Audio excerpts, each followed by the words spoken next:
I've given so much away in this life. And I'm not even talking about my time or my money. I'm talking about my reactions. Every time something went wrong, I let it rearrange everything inside me. Every time I handed a person, a moment, something I can barely even remember anymore, the power to define what I was worth. And I gave it away, freely, without ever stopping to question it. And here's the part that still bothers me. The world didn't take it from me. I offered it. I held it out with both hands. And the world, completely unbothered, just took what was placed in front of it. That's what stays with me. It's not even that I was hurt, but that I was the one who kept opening the door. And most people go through life exactly like this. Like exposed wire, just waiting for something to hit. A plan that collapses. A word said the wrong way at the wrong time. A tone that feels off. A silence where there should have been words. Instant reaction, instant hijacking. No pause, no distance. And I generally used to think the world was doing something to me, but it wasn't. The world was just the surface. What was happening underneath it, that was the real story. And I spent a long time avoiding it. Avoiding it because I didn't know how much of my reaction came from within me. Until I discovered someone who had studied this rigorously for a lifetime. Carl Jung spent most of his entire life trying to understand why are human beings so extraordinarily vulnerable to the external? Why does a stranger's opinion have the power to dismantle something it took years to build? Or a single rejection has the power to undo 100 confirmations? Grief, for example, when it arrives, why does it feel less like an emotion and more like a verdict? Not just on the loss itself, but on everything you ever were, everything you ever believed, every quiet assumption you had about how the world is supposed to work. These are great questions. And Jung wasn't satisfied with the comfortable answers. He found out that we are not reacting to the world. We are reacting to ourselves. The world is just the surface. Underneath it, our own psychology is running the show. And it's been running the show for so long and quietly that we've started to mistake it for reality. He called it the shadow. The shadow is not your darkness in some dramatic, cinematic sense, you know. It's not the villain inside of you waiting to be unleashed. It's something more pervasive than that. The shadow is basically everything you have buried. Every part of yourself that you decided that was unacceptable, too weak, too needy, too damaged, too much. And basically just push down into the basement of your psychology, where you couldn't see it anymore. Here's the thing about this basement. Out of sight is not the same as gone. So the shadow doesn't disappear just because you refuse to look at it. It just goes underground. It becomes unconscious, and from there, from this dark place where you put it, it operates. It shapes your choices without you knowing. It decides what you overreact to, what you can't let go of, what sends you spiraling when by any rational measure it shouldn't. It basically creates blind spots. Here's this is a stupid example, but here's how it works in practice. Someone calls you stupid. You get angry, not mildly irritated, but actually angry. Why? It's not because the word stupid is an accurate description of you. And it's definitely not because their opinion carries any real weight.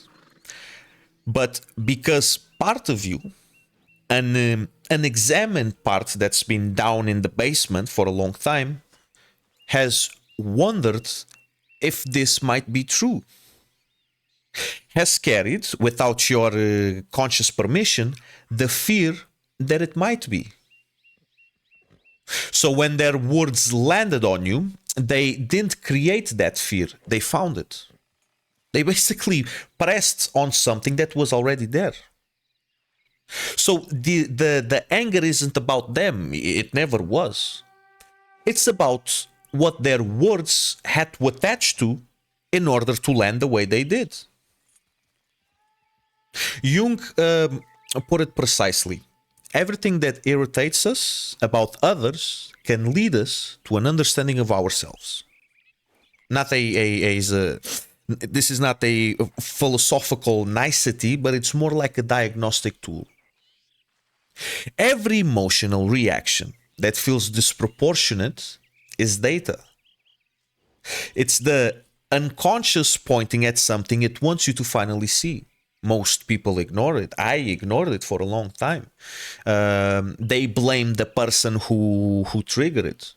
Usually they call it a bad day or an overreaction, and then they move on. And the next time, the same thing happens. And the time after that. So the shadow doesn't give up. It just keeps knocking on different doors until you finally open the right one, or in this case, the wrong one. And I've been thinking about this for a long time. Like, not theoretically, and definitely not from a comfortable intellectual distance where the ideas stay clean and the person talking about them gets to remain intact. But when I lost people, I watched something happen around me that I didn't understand back then. People showed up. People showed up. They said to me the right words, the expected words. Some of them even cried. Some of them talked about how devastated they were. People who hadn't spoken to him, my friend that passed away, in years. People who wouldn't have crossed the street for him while he was alive. People who, if I would press them enough, they couldn't have told me a single real thing about who he was, what he cared about, or what kept him up at night. But they were there. These people were there. They were performing grief for someone they never loved in front of me, as if I was supposed to receive it as a comfort. As if the performance had the same value as the feeling it was imitating. I stood there and felt nothing. I felt absolutely nothing. I didn't felt any drop of gratitude or warmth. I didn't feel this softening that you're supposed to feel when you're surrounded by people who try to give a shit. Nothing. Absolutely nothing. All I felt was just a vast, flat silence inside of me. And I went quiet. I went quiet not because I was strong. No, sir. I went quiet because something in me looked at what was being offered and simply refused. Closed. Went somewhere else entirely. And I basically just waited for it to be over. And look, I used to think that there was something wrong with me. I genuinely thought that there was something wrong with me, that I should have been moved by the gesture, even if the gesture was empty. That I should have participated, at least, I felt like I should have given them something back. I felt like I should have performed alongside them so nobody felt uncomfortable. But I understand now. It took me a couple of years to understand this, but their words had nothing to attach to. Not in that moment. So whatever they were offering, it wasn't real.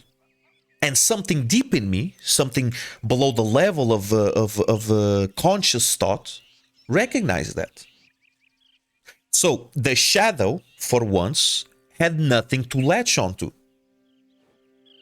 There was no wound that their hollow comfort could press on, because the wound was so fucking total, so fucking devastating, that their small offering couldn't even find the edge of it.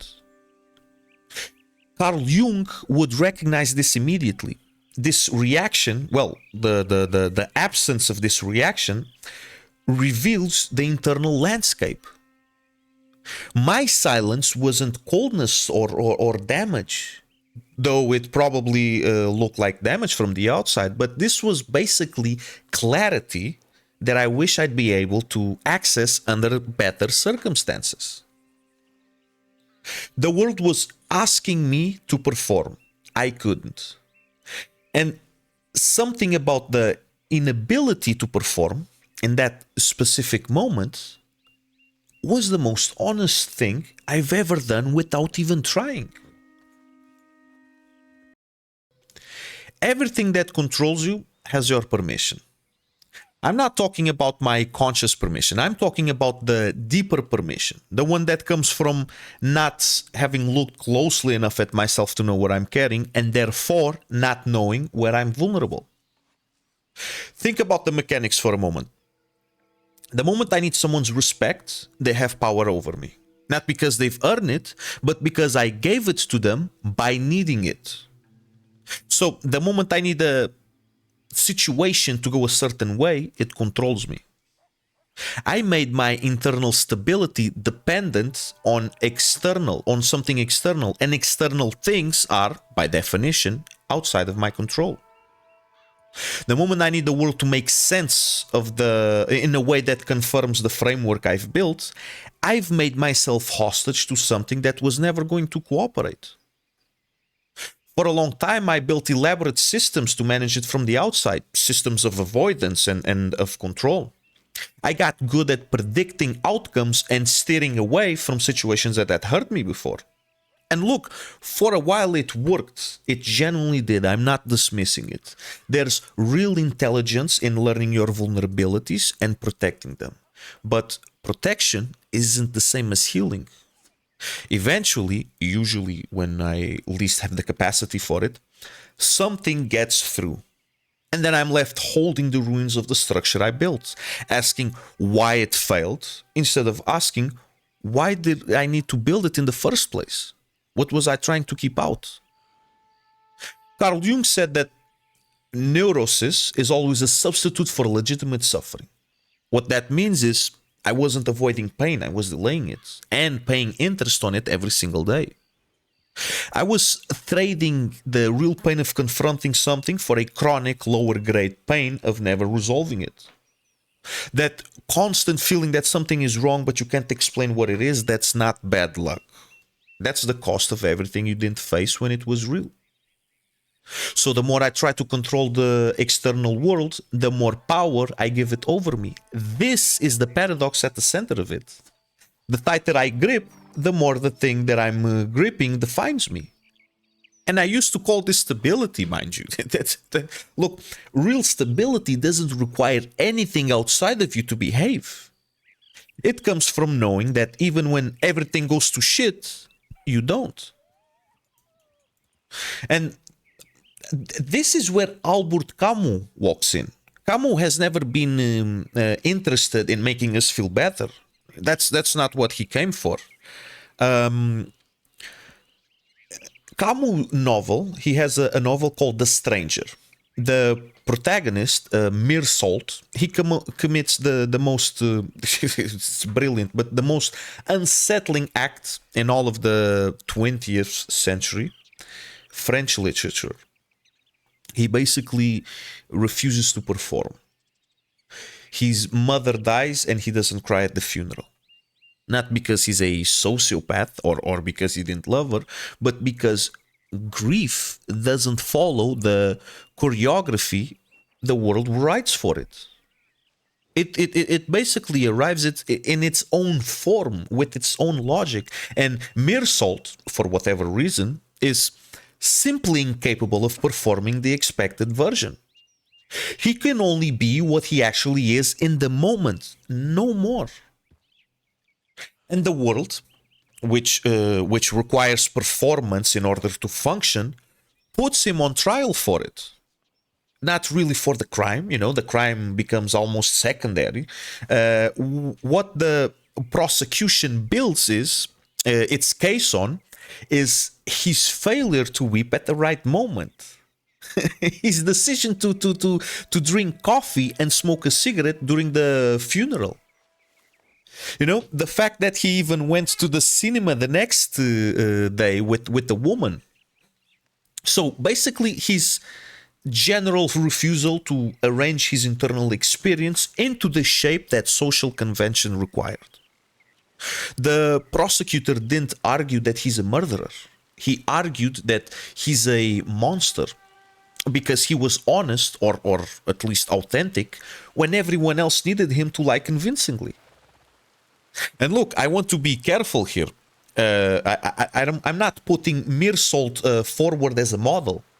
He's just a thought experiment that Camus animated into a person.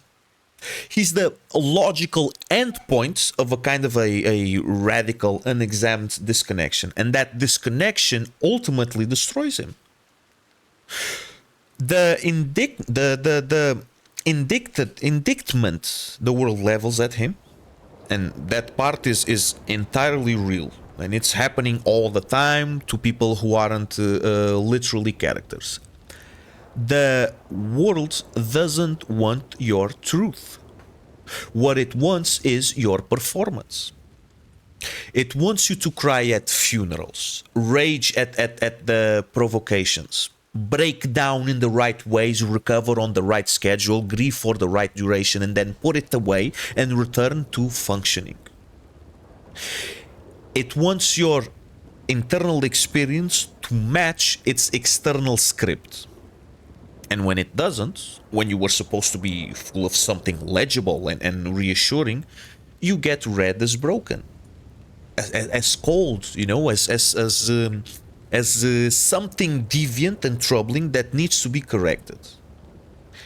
I know this experience. I've stood inside of it, The silence that came over me when people performed grief in front of me.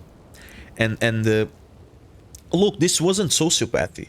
It wasn't damage or anything. It was just the only authentic response available to me in that moment. And the world had no category for it. I feel like there's something almost violent about being asked to perform comfort when you're the one who is devastated. Being asked to receive hollow gestures gracefully when the graciousness itself feels like another performance laid on top of everything else you're already carrying. The world wants you to manage its discomfort with your grief. It wants your pain packaged in a way that it's legible and temporary and doesn't require it to sit with you for too long. Meerschault's crime, at its deepest level, was refusing to do that. And what Camus is asking underneath the whole novel is, what does it cost a person to perform? And what does it cost them not to? Camus didn't stop at the stranger. Camus, the stranger is only half the picture. Camus knew this. Meerschault is passive. Things happen to him, he drifts, he's authentic in the sense that he doesn't need to perform, but there's nothing propulsive in him, nothing that reaches toward anything. He's someone that refuses to perform, yes, but he doesn't build anything from the refusal. And Camus, to his credit, didn't let that be the final word. He has another novel written by him called The Rebel. And the rebel is the answer to the stranger, the other half of the same thought. The rebel, for Camus, is is not someone who goes numb and builds a wall of irony or indifferences and calls it wisdom. The rebel is someone who looks at the world clearly, sees the absurdity of it, the meaninglessness, and says, I see all of this. I am not pretending otherwise, and I refuse consciously in full knowledge of what I'm refusing. Not from behind glass, not from a safe theoretical distance, from inside the full experience of being human, with all the vulnerability and exposure that entails. This is where Jung and Camus find each other. This is the synthesis that I think is the most useful and the most honest one. Jung says, go inward, go to the basement, find what's down there. The fears, the wounds, the unprocessed trauma, the unprocessed pain, the unprocessed grief, the unexamined patterns. Sit with them. Don't run. Make the unconscious conscious, because until you do, it will keep directing the show from the dark and you'll keep calling it fate.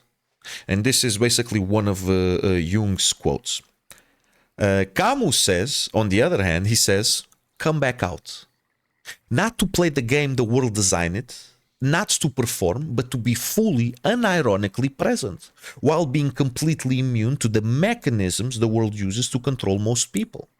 The need for approval, the fear of being misread as deviant or wrong or insufficient or fucked up, whatever it is. In my opinion, in my humble opinion, together they're just describing something that doesn't have a clean motivational name. You know, this isn't something that you arrive at by reading the right books or by adopting the right framework. The person who has done the actual work, the shadow work, the non-linear work of sitting with themselves in the dark without explanation or without an exit, and who has come out the other side, not healed, but different. Changed in a way that it's permanent and doesn't need to be announced. Free in the only way that matters. Free from the need for the world to validate what they have already, through difficulty, come to know about themselves. But this is extremely easy. In my opinion, it's very easy to go wrong when it comes to this part, because a lot of people mistake this for detachment. This is not detachment. Detachment is the coward's version of this. Detachment says, I've elevated myself above giving a shit. I've gone far enough inward or above it all that nothing reaches me anymore. I've made myself too removed or too abstract to be a target. That's not freedom. That's a different prison with better aesthetics. That's basically a cell with a view. Nothing reaches you, but nothing real reaches you either. What I'm describing is the opposite. It's caring deeply without the careful management of exposure that detachment requires, while being immune to the weaponization of that care. And those are two completely different things, and collapsing them is how people end up mistaking numbness for strength. For example, you can love someone without needing them to love you back in a specific way, at the specific intensity. You can grieve without needing the grief to be witnessed and performed in front of an audience who needs it to look like grief in order to recognize it. You can also want things, generally want them, without your sense of self being dependent on whether you get them. The one thing is yours, the outcome belongs to something else entirely. And that's the distinction. And look, let me specify this. I know that it sounds simple, stated like that, and it's not simple. This is one of the most difficult things a human being can actually do, because every instinct you have runs counter to it. The instinct to need things to go your way, the instinct to need to be understood, the instinct to need the loss, to have been worth something. The instinct to need someone, somewhere to confirm that you are what you believe yourself to be. Those instincts are human, but they are also the exact mechanisms by which the world maintains its leverage over you. The people who are truly untouchable are not the ones who have never been affected. That's bullshit. That person doesn't exist. That person is a story people tell themselves to explain why they haven't done the work yet. The people who are truly untouchable are the ones who have been affected so completely, in ways so large, there was no script for them and no community to fully understood them. That they no longer have the luxury of the comfortable illusion that the world is fair or consistently comprehensible. They know it isn't. They know it from experience, not from theory. And from that place, from inside the full undefended knowledge of what the world actually is, they choose to remain alive. Not because it gets easier, because it doesn't. Not because they found a system that protects them, but because they decided that this, all of it, including the parts that costs them, is worth showing up fully. That choice made consciously, in full knowledge of what you're choosing, is the source of real immunity. Not the right philosophy, the choice. I misunderstood Camus. I genuinely misunderstood him because I thought that the absurd was a phase. I thought the absurdism is something that you move through on your way to something better. I thought absurdism is a transitional state between confusion and clarity and suffering and resolution. It's not. Absurdism is the permanent condition of being alive in a world that offers no inherent meaning, no explanations that fully account for what happens to us. And the answer is not to solve it. It's to live inside it fully, without flinching away from what it actually is. The shadow Jung talks about, when you finally face it, it doesn't disappear. It integrates with you. It becomes part of what you are, rather than a separate entity running operations you're not cleared for. Camus would even probably find it hilarious, maybe he would find it funny, because the idea that you do the work and then the work is done. the wound closes, the suffering ends, and you emerge into some clear and unburdened version of yourself that was waiting for you on the other side. That's not what happens. That's not what happens. What happens is the uncertainty doesn't resolve. The grief that you're carrying, it doesn't quietly transform into wisdom and suddenly disappears. No, it lives with you. It stays with you. Some days it's extremely heavy. Other days it's barely present. But, and this is the thing, it stops having the power to ambush you. Because you've already been there. You've already sat in the dark with it and you didn't die. And now, whenever it knocks, you open the door, you let it in. You don't perform surprise and you don't panic.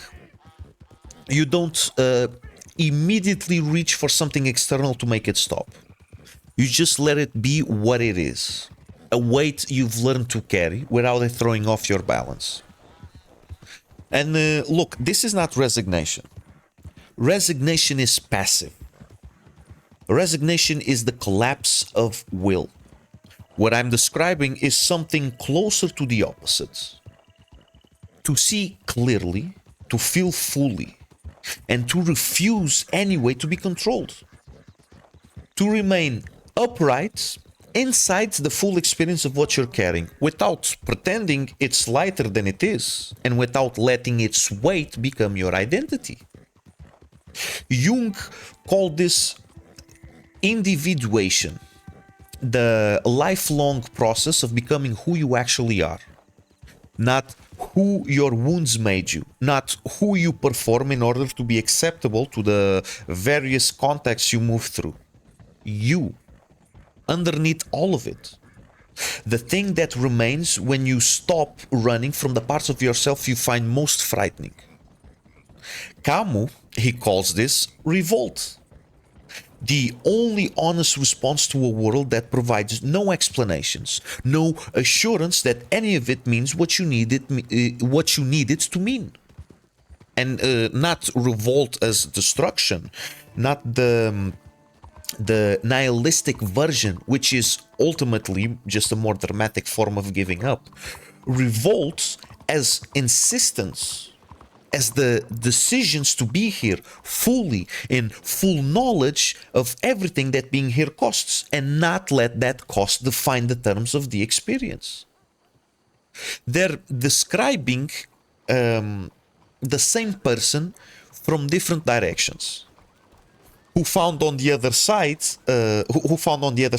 of all of it, something that doesn't have a clean name and doesn't announce itself, something quieter than happiness, something that exists independently of what the world is doing on any given day, something that doesn't need the world's permission to exist. Listen, I don't know what you've lost. I don't know what still reaches you when it shouldn't. But whatever it is, it found something in you to hold on to, something you never fully looked at.